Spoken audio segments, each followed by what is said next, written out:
There's only one word to describe the UConn Huskies women's basketball team's season so far. Brutal. Season-ending injuries to their most important player and arguably best player in the country in Paige Bueckers, as well as top freshman recruit Ice Brady, had already left them in a tricky spot before the season even started. The early season schedule was even tougher, with several top 10 opponents. Yet, here we are, pretty much 2 months in, and while things haven't gone exactly as 100% hoped, with more injury struggles, UConn still remain as a top 10 team in the country and one of the most dangerous as well, even though they are nowhere near full strength. As of when writing this script, the team has only lost 2 games, and with an Azzi Fudd return imminent, they could easily find themselves back into the top 5 of the AP poll, where they deserve to be. So, how have UConn persisted through the adversity, which has somehow been even more difficult than last season? What players are stepping up to the plate and breaking out to keep the team above water? I'll be covering that and more in today's video. If you're new here and enjoy the video, be sure to subscribe for more women's basketball content like this. But with that being said, let's talk about the UConn Huskies.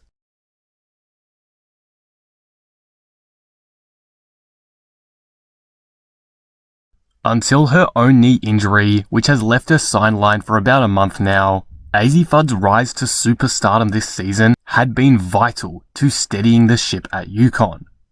Through the 7 games of her sophomore season thus far, Fudd has been at a National Player of the Year level, averaging 20.6 points on unbelievably elite efficiency. That's 53% from the field, 43% from 3, and 92% from the free throw line. To be clear, that's well above 50-40-90 shooting splits, Sue Bird level efficiency. The confidence within Azzi has clearly grown, and with Paige out, it's provided her with the opportunity to break out through that confidence, being the primary option on this team. She led UConn to 3 top 10 victories in the first week of the season alone, and continued making a strong impact in games against lesser opponents. Before her injury, UConn hadn't beaten an unranked team by less than 28. These clips exuberate her improved confidence and leaps taken from last season. So let's take a look. Here, for example, she embraces the contact and attacks the off-balance Texas defenders, getting into the paint for an easy look. The reason why she's been able to keep these defenders so off balance is because of her shooting. Like, look at the insane quick release off this handoff here. No one's contesting that, making Azzi so deadly even with just an inch of space. We saw her punish NC State for this as well, scoring 32 points on 50% shooting from the field and 43% from 3 on 14 attempts, because NC State, for whatever reason, refused to really guard Azzi more intensely on the perimeter. Azzi is also a really smart off-ball cutter, which has gotten her so many open looks this season. One example here is in the NC State game, as she takes advantage of this set play, cutting into open space and fooling her defender, collapsing the defense and resulting in an easy layup. It just shows how talented Azzi is, and the improvements she made over the off-season, which makes her imminent return so exciting for this team. Azzi is just yet another example of bad luck with UConn this season though. She was having a National Player of the Year caliber campaign, charging UConn past doubters to return to the top 3 of the AP poll rankings, just to be hurt and have to fight through even more adversity. It really just highlights the terrible luck that UConn have faced the past couple of years. This team is persistent though, and that mental strength has shone through one player the most, Nika Mühl. Nika Mühl's leap this season has been extraordinary. We already knew her defense was elite, winning Big East Defensive Player of the Year last season, but it's somehow found a new level in 2023, making her a clear-cut top candidate to win the Defensive Player of the Year for all of Division I women's basketball. However, what's come out of nowhere is Mühl's improved playmaking, where she now leads the entire nation in assists per game, and by a huge margin as well. As of when writing, Nika is averaging 9.6 assists per game. McKenna Hofschild from Colorado State is second in the nation with an average of just under 8 at 7.9. That's a crazy gap, and it's kind of insane to see, considering Mule averaged just 2.5 assists per game last season. She's generating over 7 more assists per game this season than she did in her freshman and sophomore season. Do I need to say any more? Well, I can. She's also top 10 in the country with assist to turnover ratio, and she broke Paige Bueckers' record for assists in a single game at UConn, as Nika dished out 15 assists against NC State. Yes, that NC State, who happen to be the 6th best team in the country right now. Nika's minutes on the team are more vital than ever. She has a genuine All-American case. I'm definitely going to have to make a video just on Nika's season soon, because I could really talk about it all day. She's just been so impactful and important for the Huskies this season. But I do want to break down and analyze how she's helped UConn stay afloat for now, as that is this title of the video. Firstly, with Nika, it all starts with the defense. The number of easy layups she's generated for teammates off of her steals is elite. She's amazing at reading passing lanes, like this backcourt turnover against Texas, applying pressure on the inbound and then reading the pass beautifully to dive and intercept it, before then laying out a great dime to Azzi while on the floor for the layup.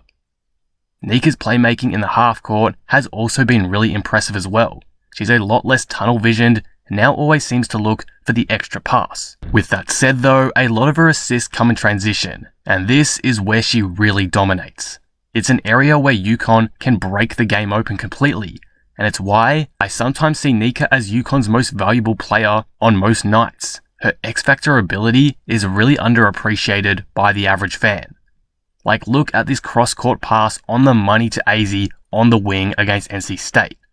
That is impressive stuff, and illustrates the growth in Nika's game over the course of this season, because realistically, she wasn't doing this that often last season. The way Mule has stepped up this season, in the absence of Paige Bueckers and recently Azzi Fudd, has been genuinely incredible, and deserves a lot of respect. She's really turned a potential horror season for UConn into one where they still have a serious chance at being a Final Four side. She deserves all the awards and recognition she'll get from the All-American selectors end of season come.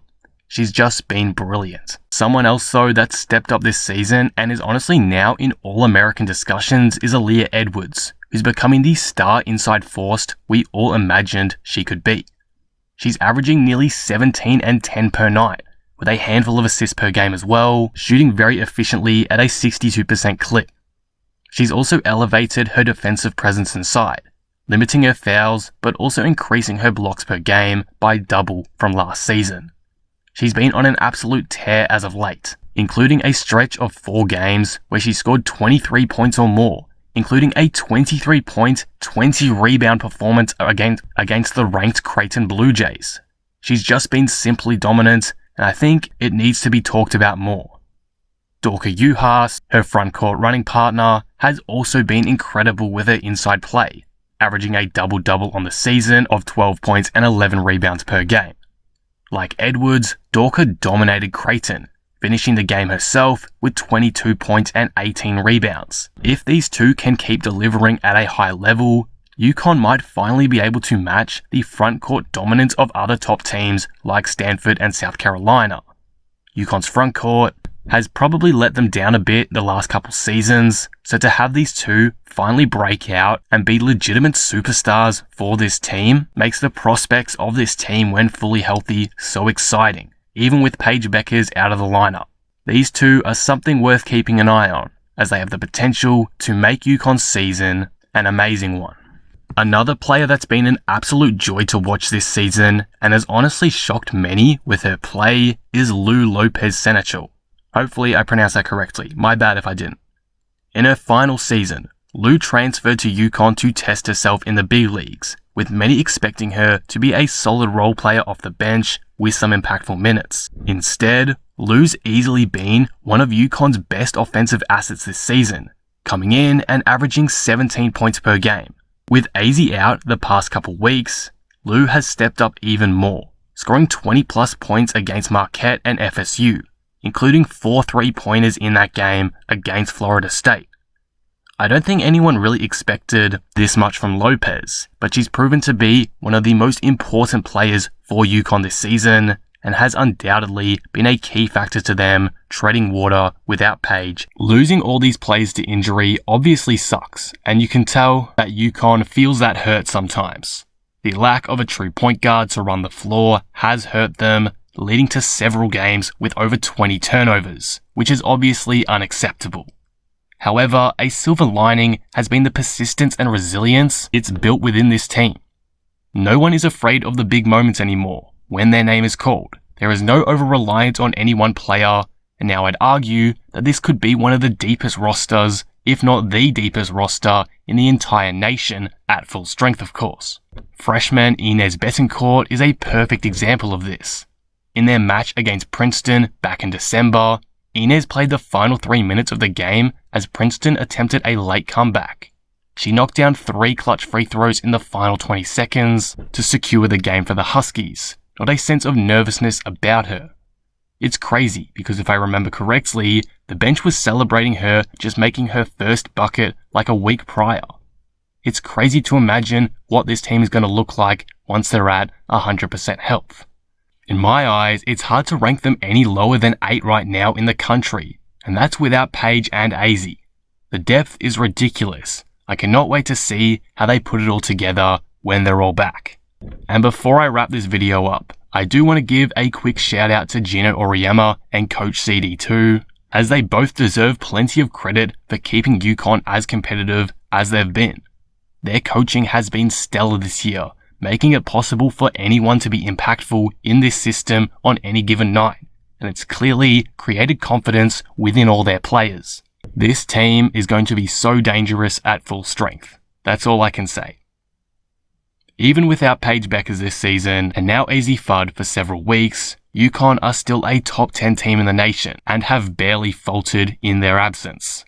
It's a testament to their mentality and belief as a unit. They've been hit hard time and time again, yet continue to persevere. We'll see how the rest of the season goes, but for now, I'm feeling very confident in their abilities to make at least another Elite 8 run in 2023.